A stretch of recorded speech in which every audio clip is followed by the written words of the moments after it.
قصور نہ زمین پھٹی نہ آسمان گرا، حبیب آباد میں نافرمان بیٹے نے جائیداد کی خاطر اپنے سسرالیوں کے ساتھ مل کر اپنی ہی بوڑھی ماں کو تشدد کا نشانہ بنا دیا۔ حبیب آباد کے نواحی گاؤں سہجوال چک نمبر 11 کی رہائشی ریاض بی بی زوجہ محمد سلیم نے میڈیا کو بتایا کہ میں بیوہ بوڑھی عورت ہوں۔ میرا حقیقی بیٹا طاہر سلیم جو کہ مجھ سے وراثتی جائیداد میں زائد حصے کا مطالبہ کرتا آ رہا ہے۔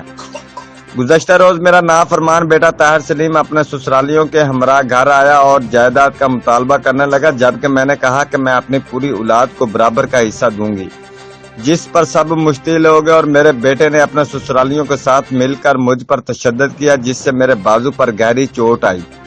میرے بیٹے نے جائیداد کی خاطر اپنے ساتھیوں سمیت مجھ پر تشدد کر کے ظلم کی تاریخ رقم کی ہے۔